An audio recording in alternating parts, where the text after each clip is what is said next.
everyone. Welcome to Dhamma Sydney branch webinar on maturing information in economy. I'm Naim Mahmood, one of the volunteers of Dhamma Sydney branch.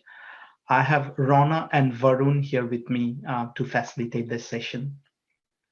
I'm very excited having Robert Hillard presenting in our event this evening. May I request you to put your name and location in the chat window so that we can understand from where you have joined, and also probably spend another 30 seconds for everyone to join so the number of attendees builds up a little bit. So we already have 16 participants.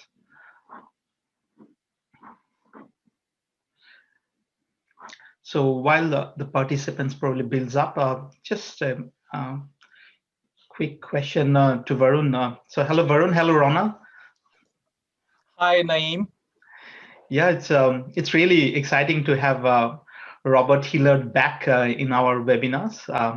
So I'm very excited about it, and you can see that slowly the number of attendees are increasing as well. Yeah, I mean, he's such a great speaker and is such an important Australian, I would say, in the IT industry. So we are all very thankful that Robert has agreed kindly to share his experience and his knowledge with all of us. And it's great to see the attendees building up. So we have already got 19 participants. Great to see that we are all from different parts of the country or even. Absolutely. We have attendees registered across Australia. So we have representation from all the states and territories. So it's very exciting. Please stay till end. We want to talk a little bit more about the events we are organizing in May as well. And we are planning to have our first face-to-face event next month. So if everything goes as per plan, so probably there'll be a chance to meet face-to-face, and we're very excited about it. So let's move on.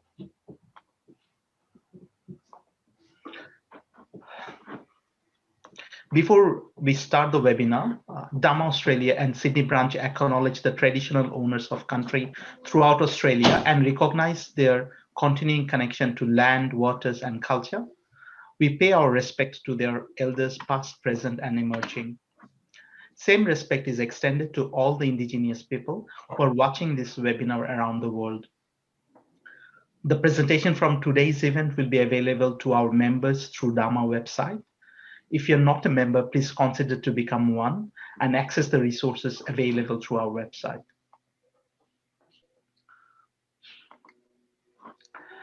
Please use the chat feature of the webinar to interact with the attendees. Generally, we have quite a bit of good conversation happening among the attendees as well. So use the chat feature to talk among yourselves. If you have a question for Richard, please post it through the Q&A section of Zoom.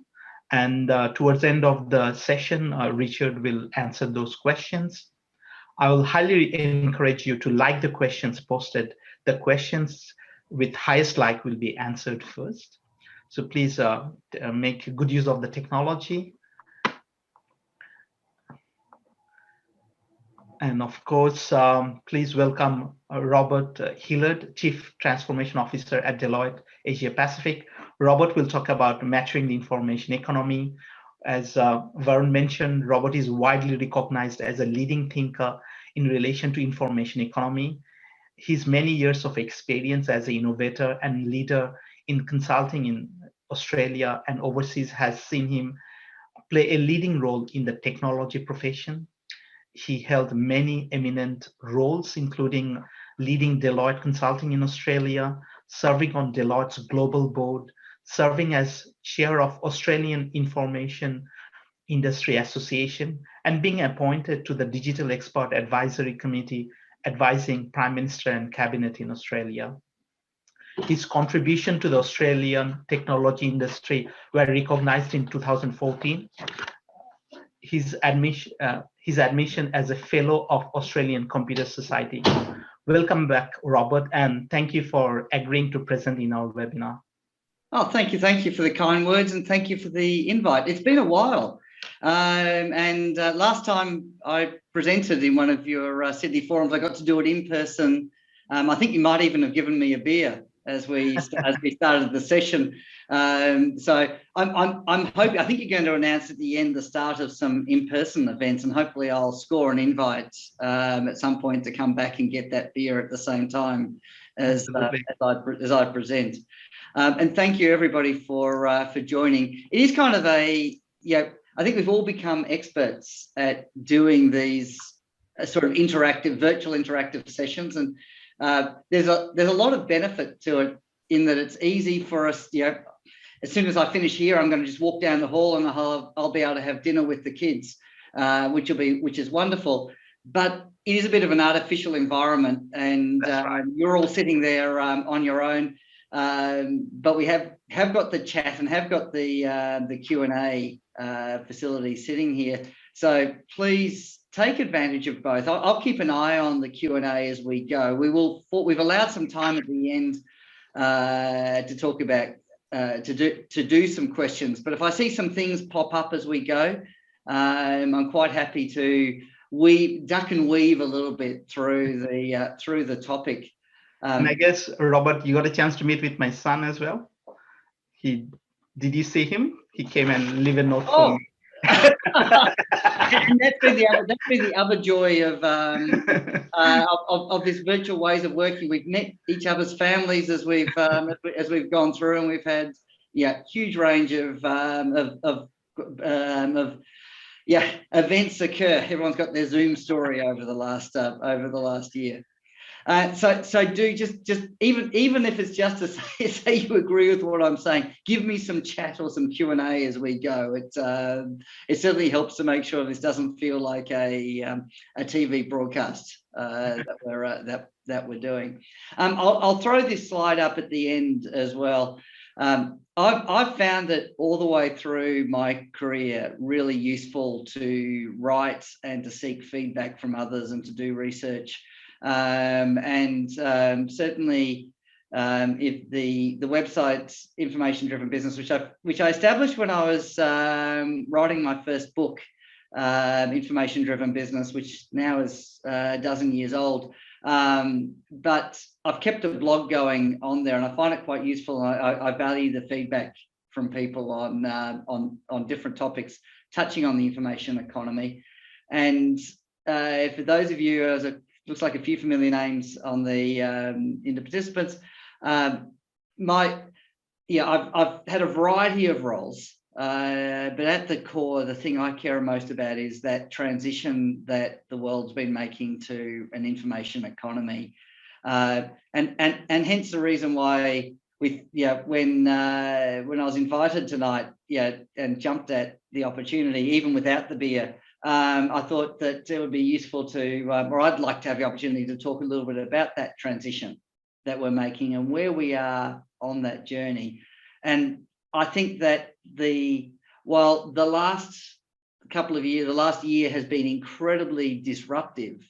One thing that a crisis does is it accelerates trends. It doesn't create new trends, it accelerates trends that were already underway. And we've all developed digital muscles. The whole of the Australian population has developed new digital muscles. Even my 82-year-old mother, who at the start, before the pandemic, had never used the camera on her PC, had never thought about doing a Skype call. Now she's doing Skype and videoing with the best of them. And she told her doctor off when he was doing his telehealth, when she was doing a telehealth consultation with him, and he wouldn't do it with a video with a video consultation. She wants that. She values that all of his digital skills that she's built up. But it does change, the way that we do business. And it's just another form of technology that's evolved how we work. And I really like the phrase the information economy. It's been something that is floated around really since the late 80s in common parlance. And it's something that really evolved significantly through the 1990s for one very simple reason. In 1990, the price of a megabyte of data storage dropped to about $1. And that seemed to be a psychologically important point, because from before that point, data was something that was a nuisance to hold. So transaction processing systems were exactly that. They processed the transaction and then got the data out of the way. But from the 1990s, we saw an architectural change, and that was that systems that people built kept the data as much as possible. They retained the data. And so much so that, of course, through the analytics revolution, we talk about phrases like data is the new oil, because we have so much of the data, and the data has grown exponentially. But the information revolution actually sits as part of the fourth industrial revolution. And again, this is a term that's it doesn't have a formal definition, but I quite like this segmentation of the last 300 years. Think about the 18th century in terms of mechanical production, the invention of the steam engine, and for the first time really starting to move mechanical, so putting mechanical energy in place of human and horse energy. That was a real transformation. Wasn't done at mass scale, but the capability was put into play, and it started to become important. Then we saw in the 19th century mass production using that technology, particularly the steam technology. It was such an effective tool. And of course, engineering came to the fore during that time. Engineers ruled the 19th century, and we saw the rollout of the railways. But then in the 20th century, we moved from the steam age to the internal combustion age. We moved from just thinking about mass production to the mass production line. We moved from human-enabled production to the automated production line. By the end of the 20th century, robots were pervasive in the production of goods. Humans supporting robots in automation and the development of the products that we use in our everyday life. And then the 21st century. And in the 21st century, we've continued that production, but we've moved beyond simply mass automated production to intelligent production, using the information to put it into everything that we do. Now, the most obvious of that is intelligence inside of the production line to have mass customization. But we're seeing that also in the mass production of intellectual assets, of intangibles, the mass valuing of intellectual property. Things that we are moving from buying things to buying services. Information is absolutely key, and I love the phrase that somebody just put up a moment ago, that information is the new sun because it's everywhere. In this world of intelligent production, none of it makes sense without information absolutely at its core. Information is a consequence of everything that we do, and information is used in everything that we do. Now, if you look through that history of the last 300 years, it of course has caused mass change in the way that we do business. There aren't very many companies that are still in existence in any form that from the start of that revolution in the 1700s through to now.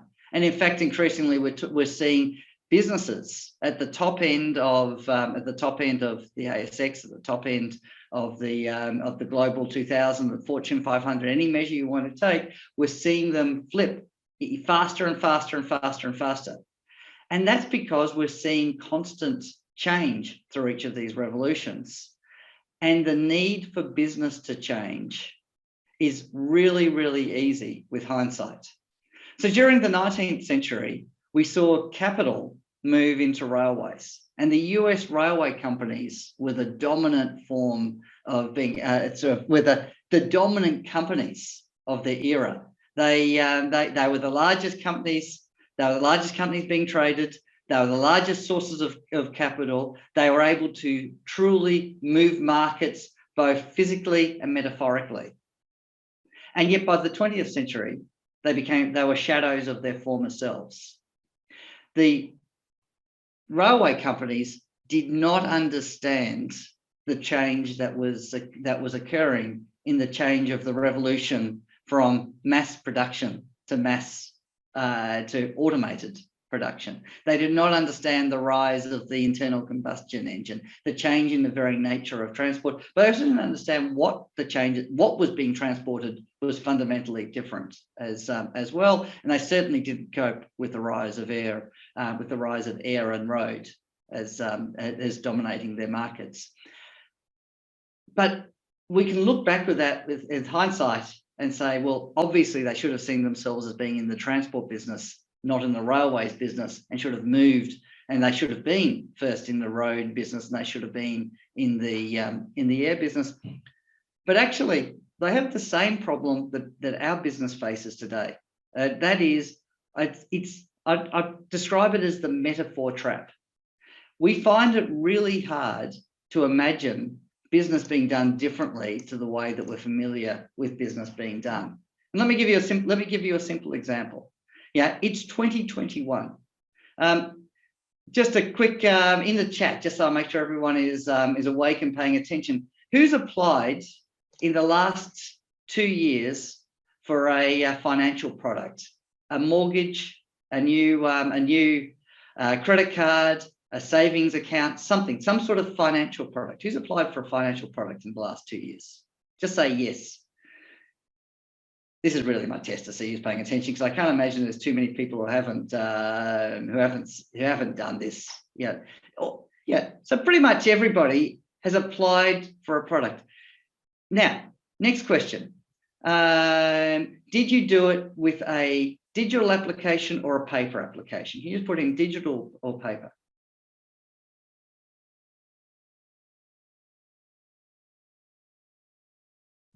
So I reckon that, okay, a few boths. Well, there's a neither in there. I'm going to have to ask someone in a moment to explain. Pascal, you're going to have to explain how you did neither in a moment. I'll come back to that. A digital application and manual signature. Hold on to that. That's right. Face-to-face. Okay. But Pascal, face-to-face, did you not have to sign something at the end of your at the end of that? Yes, and this is my point. It is 2021. Even if you did a digital application, you would have been given a digital document, a digital terms of conditions, and you would have been told to digitally sign. Now, these are just metaphors for real world contracts, that real world things that we have. Yeah, we have grown up with paper, so we're familiar with paper. So it makes sense for us to create a digital metaphor of a paper contract. We've grown up with pens, and we're used to signing with those pens. So we identify ourselves and we prove our identity by doing a digital signature. But yet we actually know that they're not the best digital technologies for doing either of those things. For one thing, you don't learn in one reading about a financial product. You actually learn about financial products over a number of conversations, over an amount of reading. So you actually get incremental knowledge. So a document is not a very good representation of how you've got knowledge. And we know that a signature is an incredibly poor and insecure method of proving identity, even a digital signature. We know that you are far better to prove your identity by the relationships that you hold. In other words, having others vouch for you. An interesting little side fact, passports, which are the gold standard in most places for identification, are largely extremely secure. The Australian passport system is extremely secure. Most national passport systems are extremely secure. A more secure system of identifying someone is to get them to sign into Facebook in front of you if, and there is a caveat here, if they are active on Facebook, and if they have more than a certain number of friends, and if in their Facebook activity they generally identify things about themselves. In other words, we know that social media, you can create a fake identity on social media, but if you're active with that fake identity and you talk too much about yourself, what school you went to, what you did, and your friends are in there who were part of that, you get called out very, very quickly. So in other words, there are better ways of proving identity. There are better ways of proving consent, and there's better ways of proving that you've actually understood terms and conditions than simply putting these real world metaphors in front of you. Again, my final point on this, if you go back to the question about terms and conditions, you may well have been given a document that you had to agree to, but how many of you actually read that document? How many of you, when you receive a document of terms and conditions, actually go through the full contract? It's meaningless. It's just a metaphor that we have become comfortable with it. And I guarantee you, we will look back in hindsight, and businesses of the future will have found better metaphors. We will find better digital metaphors in the future for most of the things that we do today. In fact, when we look at the way we do business, it's surprising that we've kept the metaphors that we've got right at the moment for as long as we have. Because ultimately, as I said up front, we've gone from buying phones to buying contracts, services, a service for a phone. Even the humble razor blade has been massively displaced by the shaving service, by the subscription service to a razor blade. Ultimately, when you look at where the value sits in companies that we buy stuff from, the value sits in intellectual property. What is more valuable, Apple or a Foxconn? What is more valuable, the manufacturer who develops the product, who provides the product, or the company that owns the IP that licenses it out?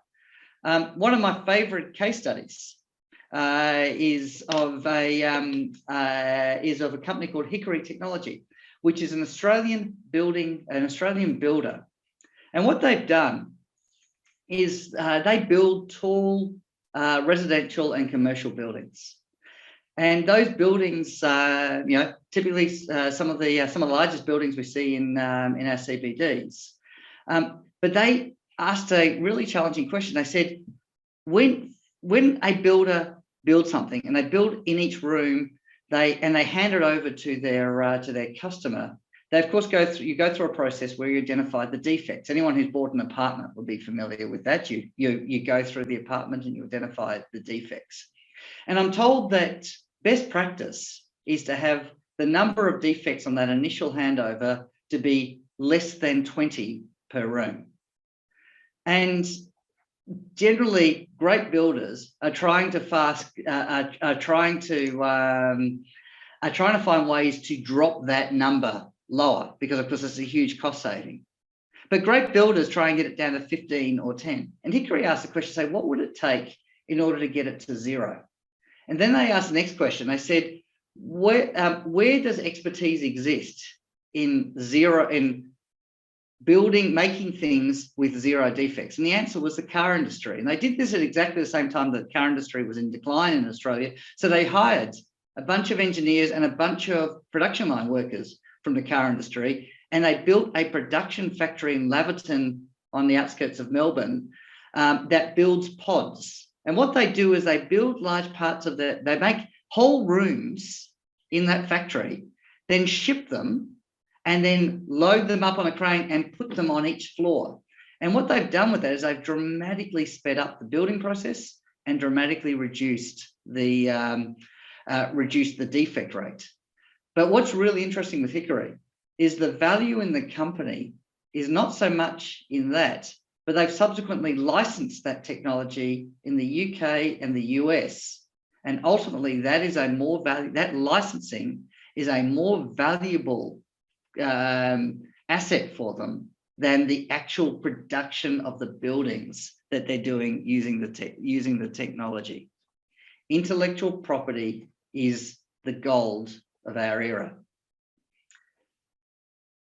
Now, using that intellectual property, we need to keep challenging the metaphors and the way that we do business. And we know that every time that happens in this fourth industrial revolution, we see a turnover in the companies that sit at the top, because fundamentally the metaphors that we use we cannot see past them until it's completely obvious that we should have. And let me use, I want to use two examples.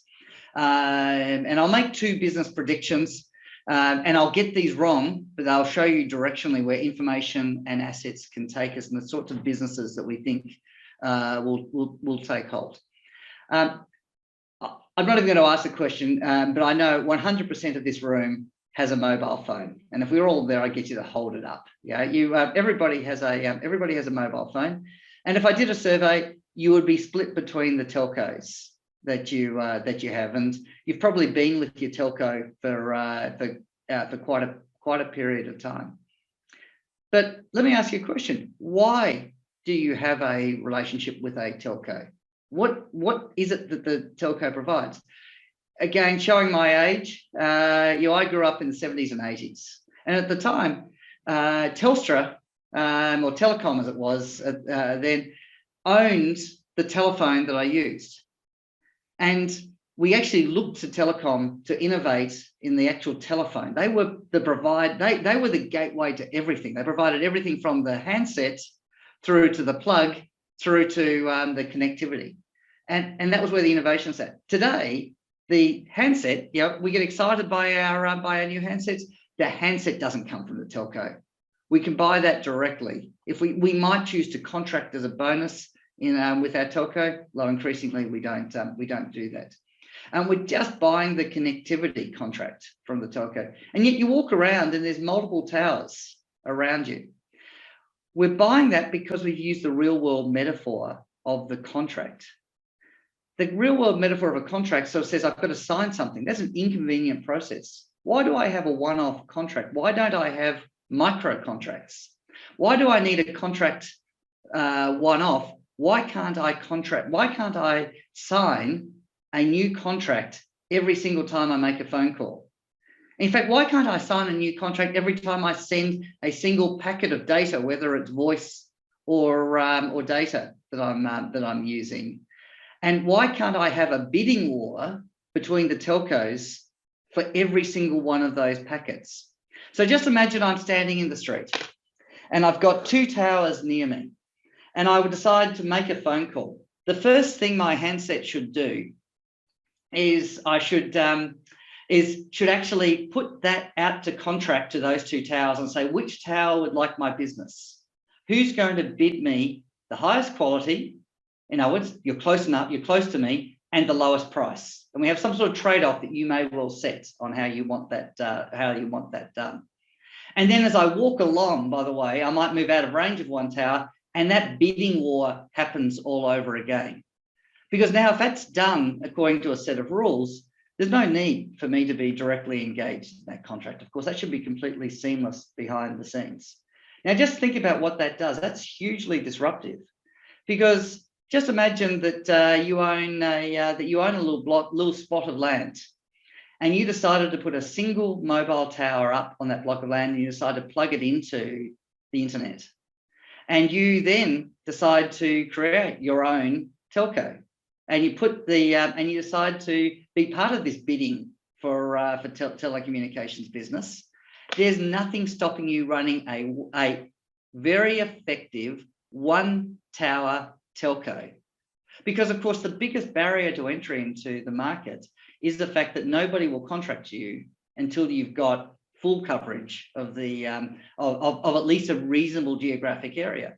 But in this model, you can have coverage of just 1 square kilometre. In fact, you have coverage of one small, tiny inside area and be economically viable to put forward. Now, before you think, wow, that's a fantastic idea, actually the patent's already granted on that. It's sitting out there as something to do, but it's been very hard for companies to see past the current model in order to get there. But we're going to see that sort of change happening. It moves us past the current metaphors that we're stuck on. Let's think about another form of information and what the information revolution has already done to us in the groceries, fast-moving consumer goods space. So if you go back 50 years, really when supermarkets started to seriously take hold in Australia, the idea of a supermarket was not complex. You had a retailer, and by the way, there were a lot more of them back then. It was a much more diverse marketplace, who had a bunch of real estate, and they put a bunch of shelves up, and they went to the suppliers, typically almost directly to the manufacturers, and bought products that they thought their shoppers would like to buy, and they paid a wholesale price for them, and they put them on the shelves, and then all the customers came in and they bought the products for a slightly higher price and paid for them, and out they went. Not a bad business model. It's kind of traditional. But by the way, the typical supermarket back then had something like 1,000 to 2,000 different items of stock, 1,000 to 2,000 SKUs that they could cover, because that's all you could economically have contracts to manage, because you are having to curate for your customers. Well, supermarkets got a bit smart, and they realised that, of course, the manufacturers of these products needed to be able to get their product out. And that one way to get the product out was by advertising, and that, of course, had been the typical model that they'd used. But increasingly, they realised that, you know what, supermarket shelf space is in itself a form of advertising.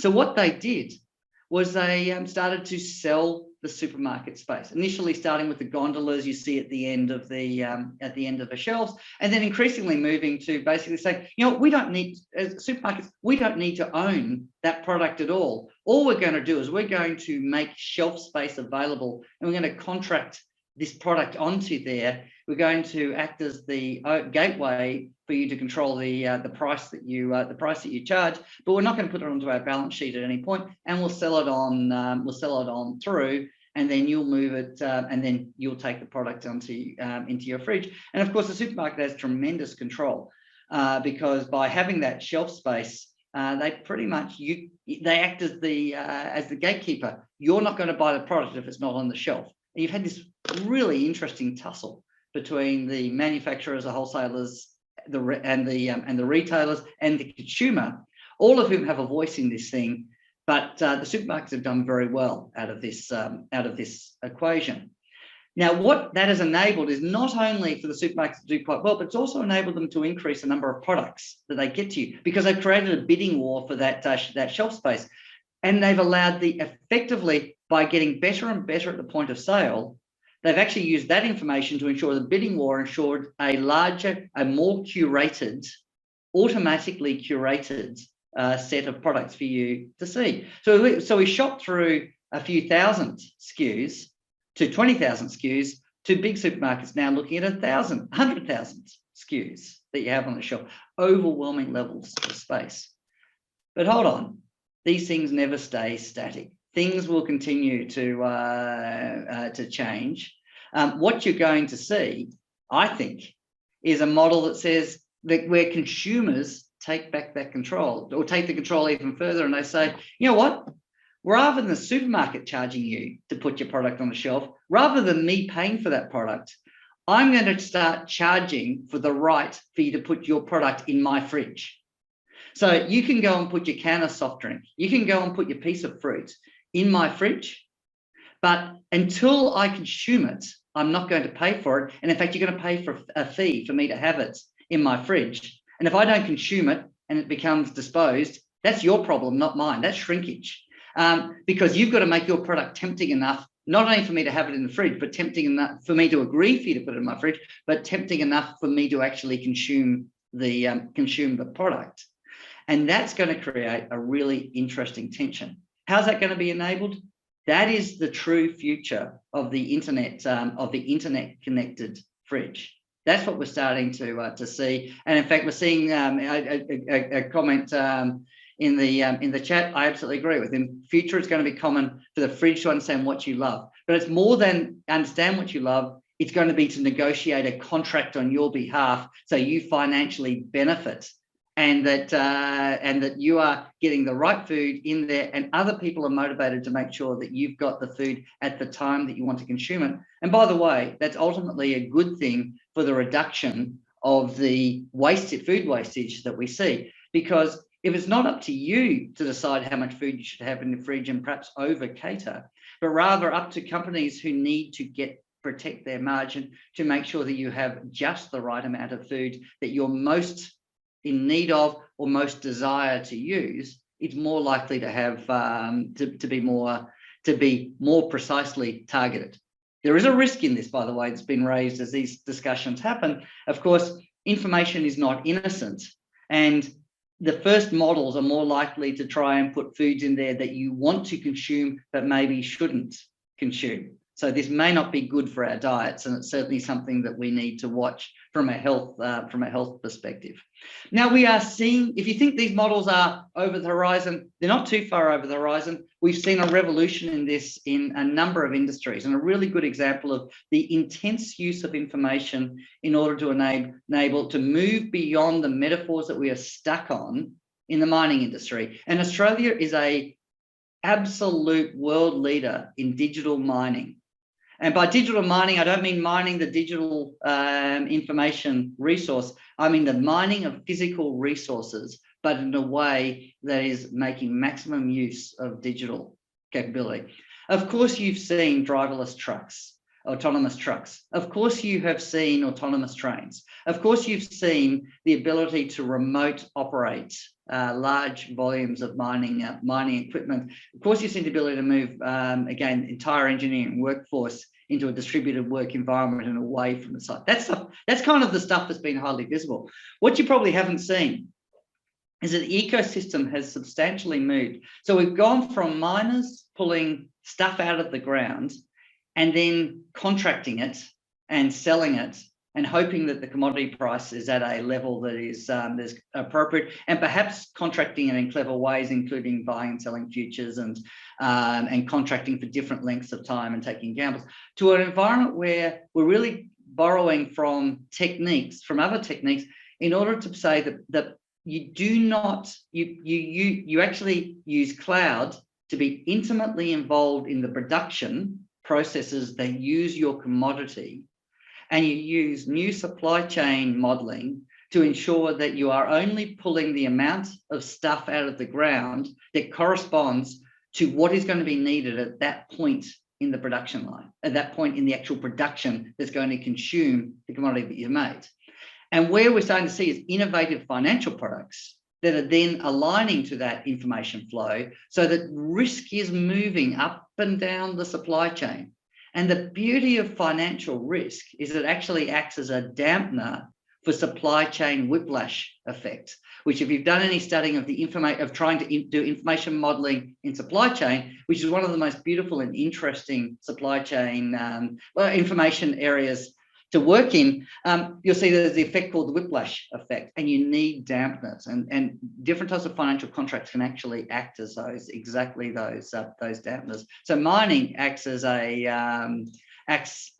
a wonderful entry point to that discussion. Now, it's worth, when we talk about information, and certainly when we talk about new information models, anyone who's heard me speak before is probably not surprised to see me throw this up. I always believe it's worth providing a definition for the thing that we're talking about. And when it comes to information, I've loved for many, many years this definition by Bob Losey, who was at the University of North Carolina at Chapel Hill. It ties together in a really useful way what this thing is that we call information. Information is produced by a process, and every process produces information. There is no such thing as information that is independent of any process, because it's fundamentally what something has to create the information. It doesn't come from nowhere. And similarly, there is no useful process. Arguably, there is no process, but certainly there is no useful process that does not produce information. This is actually quite interesting when we talk about the S-curve of the information economy, because we talk about saying, how do I value information? And when we talk about value information, it's tempting at this point in the information revolution to think of information as an infinitely and forever growing resource. I argue that we're actually in the middle of an S-curve. What's happening is that we are capturing more information than we've ever captured before from processes, but the information already existed, was already being produced by those processes, but lost. The reason why that matters is because that does mean there is a finite limit to the amount of information that we will produce. And at some point, that finite limit will mean that the growth of the information will start to tail off. And at that point, you do start to see a difference in the way the information can be valued. Just something to bear in mind. There's a whole discipline around how you put economic value and assign economic value to information. But when you talk about process and processes that occur, it's useful to think about one of the largest causes of process that we have in the world, and that is government. Government is the biggest business that there is, and government has more processes, arguably, than not only any other business, but probably than all other business combined. Because government, the machinery of government, is incredibly complex. And if we think about the thing that we've probably angsted over the most, it's what to do with all of that process and all that information that comes from government process, and how do we govern it. I think the rules increasingly are becoming even more confusing as we've given up more information to private sector, and it's overlapped with government information. And often I can't tell the difference between information that would have been sat purely in the government domain and information that sits in the private and government domain. To me, sunlight is the best, is always the best disinfectant. It's really interesting when you talk about what I want done, what we want to do with information, because when information is used, is not used to my benefit. In other words, when there's information available and it's not properly used, I get frustrated. But I get more upset when information is used in ways I didn't intend or in ways I didn't expect. And increasingly, making government and private sector data visible through open source style licenses such as Creative Commons has the ability to help overcome this, and will certainly enable both business and government to better harness the data they have access to. Open source, or Creative Commons in particular, does not preclude the commercial exploitation of that data. Far from it. It simply makes people more likely to be enthused about the idea of you exploiting that information appropriately. And a good example of that is perhaps in the public sector, where there's enormous debates about whether or not we should charge, government should charge for the use of data that they collect. And to me, the right answer is to put it under Creative Commons and then ask the question about what is the community expectation, because how much I charge does not need to be the same for all users or all users, because the answer is it depends. Let me give you an example. We get state governments collect tremendous amounts of information about property usage, about population movements, and about demographics. If I'm starting, I have fortunately my children, and my youngest is now out of kindergarten. I no longer have to deal with kindergarten, but if you're like me and have had kids go through kindergarten, you may have been involved in the community kindergarten. When we were, we sat on the kindergarten committee, and we worried about future planning and what our future enrolments would be. As a community kindergarten, I have an expectation that government will give me free access to that data, free access to understand how many families are moving into the area, what's the likely demographics in the future, what's the demand on my community, non-profit kindergarten in the future. At the same time, just down the road, a Coles supermarket has opened up, and a Woolworths is considering opening. I have an expectation that both Coles and Woolworths will be charged for exactly the same data that I want to use in a community kindergarten for free. That is not a conflict, and that is not in conflict to the expectation of the rules that can be put around the use of data. And by the way, Making data transparent does not mean losing rights to the data. There's a lot of fear that, well, if it's open, people are going to exploit it and they're not going to pay for it. The very people typically I want to pay for it are the very people who will not breach ownership rules of that very same data. And I don't need to put smart contracts around it. Now, beautifully timed, I've got a couple of questions here on, or at least one question here on blockchain and supply chain connections. And I was sort of, I'm not, to be honest, blockchain and non-fungible tokens, NFTs, are really hot topics at the moment. So I can't help but just make a couple of comments on those and their role in the information economy. First and foremost, blockchain is a really interesting technology that genuinely nobody really understands where it's going.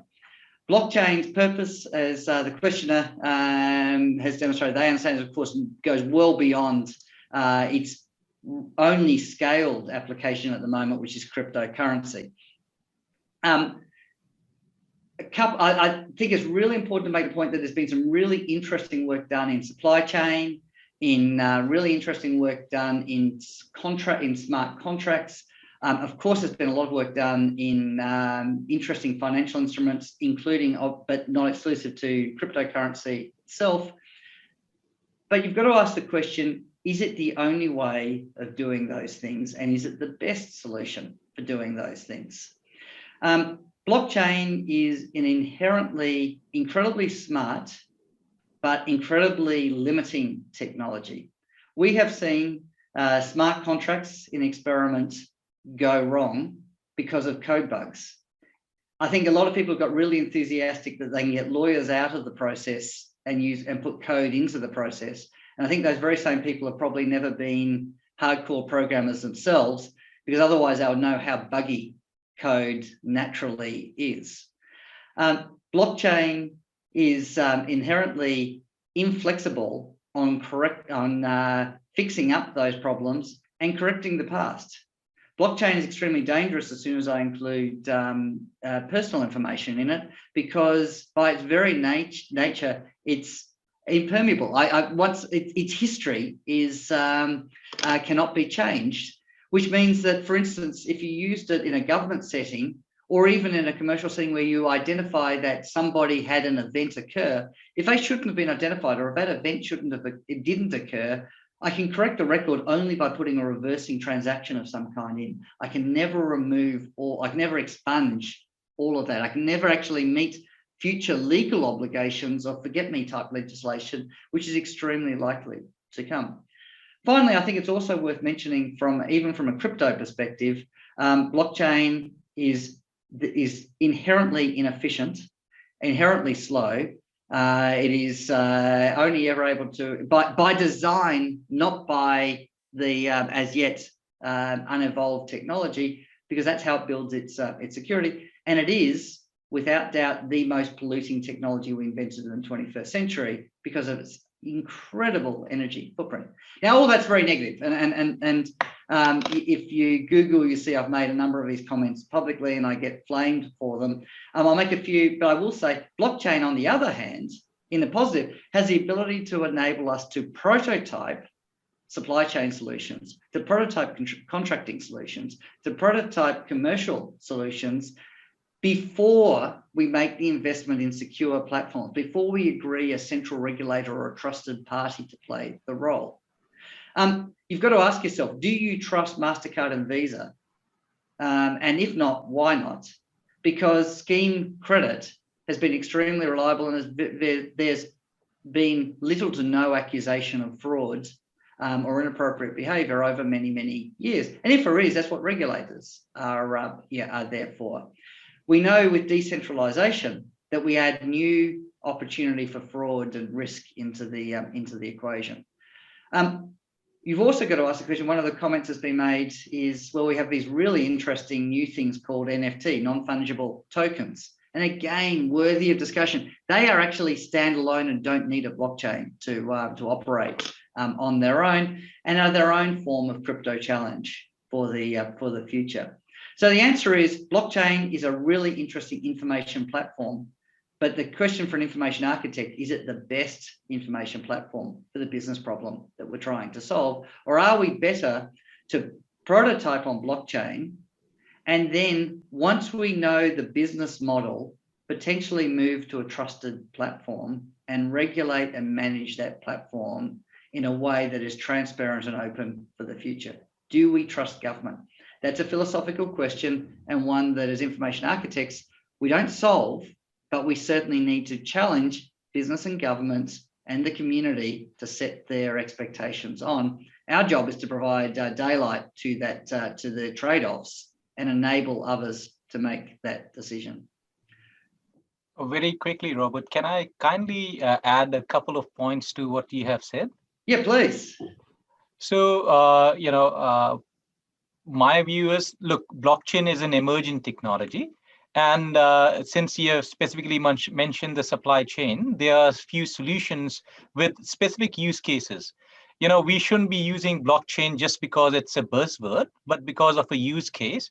And VeChain being one of the companies which has actually created a use case, which is, it is a blockchain for supply chain, and it is now used for export of beef. It is used for shoes, and it's also used for premium wines and stuff. So if anyone is interested, I can have a discussion offline on the use of blockchain. I've been a blockchain enthusiast for a number of years now, and I've also been an early investor. So I really enjoy blockchain. So if anyone wants to have a discussion outside, I don't want to pollute this. So please feel to reach out. Thank you. Absolutely. And by the way, my challenge is to make sure that we are using blockchain for the right use case. And Yes. there is way too much block washing where people are putting blockchain into any application. Absolutely. And we're on the same page on that. I am again, I've been a block skeptic, not for the reason of saying it's a bad technology, but to say it is not going to be the technology for everything. Information architects are about picking those use cases, and that's where absolutely, that's exactly the point that you're making. Final point to wrap up. I wanted to make the point that from an information economy perspective, I've just described a really complex and increasingly complex world that we sit in. We have a unique opportunity in Australia. That unique opportunity is that we sit at the intersection of two competing technology ecosystems that are both throwing off masses of information. We have the US tech ecosystem, which obviously spans out to a whole lot of Western countries, and we have the Chinese tech ecosystem. Australia is the most mature country to have mature Chinese and US tech ecosystems operating in harmony. What we need to do is make more use of the fact that we have both in order to expand Australia's information economy. And we're doing that in an environment that is increasingly complex, and that geopolitical environment is both challenging and complex, but significantly an opportunity for the future. And whenever I'm asked whether or not all of this technology and all of this information is going to result in automation that gets rid of jobs, my colleague economist John O'Mahony gave me this quote once: "Where there's a problem, there's a job, and all of this complexity that we're doing is simply creating more problems that need to be solved, and we're creating far more jobs than we're destroying as a result. We've just got to have the right skills for them." So, Brent, I'll pause there and open up for questions. Thanks, Robert, for such an interesting discourse, and it's really thoughtful. All the small points that you have made that forces you to think. So we have a question from Nuroyam.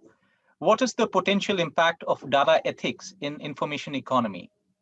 This is, and Varun, again, I didn't mean to put you on the spot in terms of blockchain itself, but this is the point I'm trying to make. And it's not just blockchain; it's databases that we create. It's collecting data to support customized search. It's all of these things. Technology, information is not innocent. But of course, it's not the technology that's a problem, it's the human understanding of it. I think in the information economy, it's really important. Groups like Dharma could not be more important, because it is the job of groups like this to promote expertise, to be able to provide transparency to how data is used and how and what the perhaps the consequences that the general public won't necessarily foresee of that.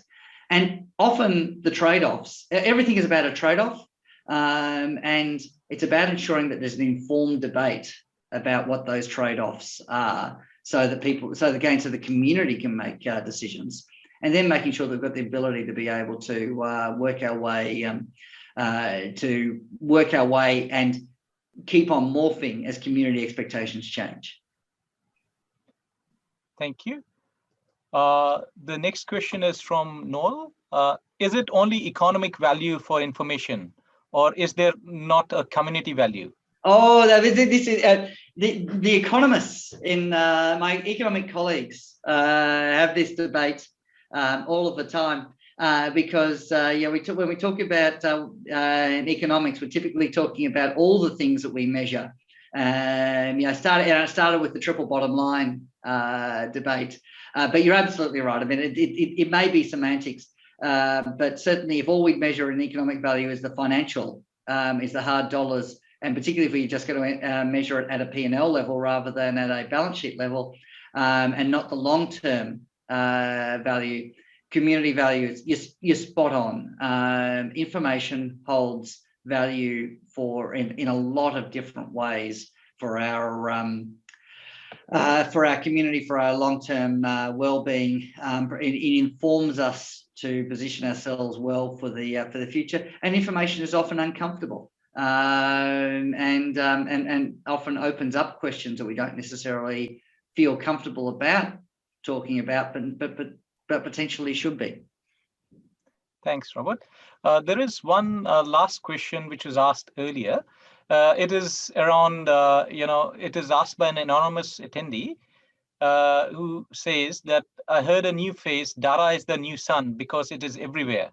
So, they're asking you to comment on it. I think I referred to that early on because I spotted that as it came up. I thought that was a great phrase. I may even plagiarize it because the person was anonymous. I don't even need to attribute it, but I promise I will attribute it at least to say I was at a forum. I think that's I think you're absolutely right. I think the phrase is a really nice way of describing it, and I certainly prefer it to referring to a fossil fuel. Yeah, absolutely. And, it is pervasive and data is everywhere. So, can I ask you, one question?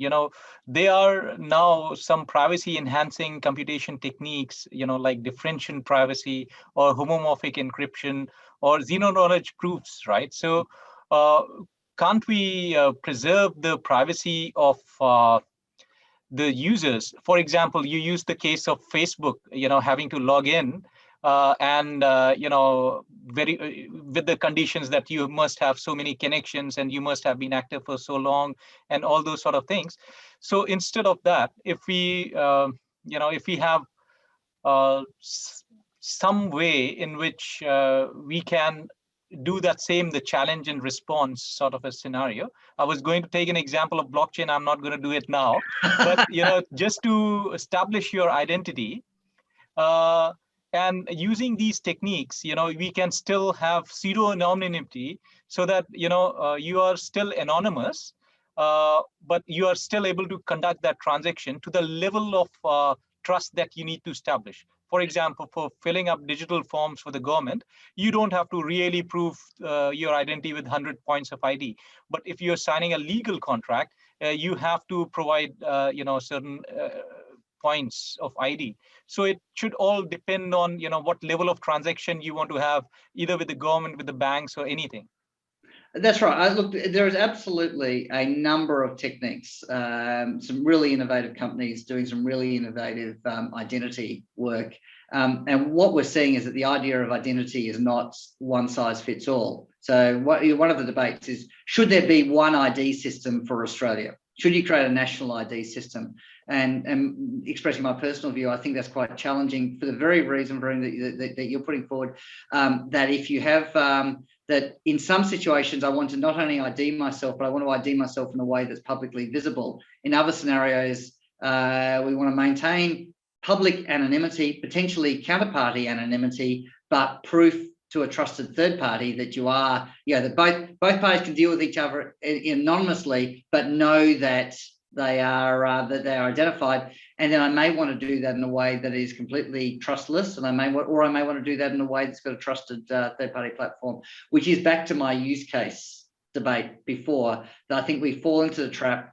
And the one pushback I'd make is, let's never fall into the trap of saying, I favour a particular technology. Let's say I favour a particular problem, and then work through a portfolio of technologies. Because remember, the 19th century railroad companies said they favoured steam as the technology, and they were looking for applications of steam. And ultimately, by the 20th century, they were steam washing every problem, when it was perhaps better solved using the internal combustion engine. Absolutely.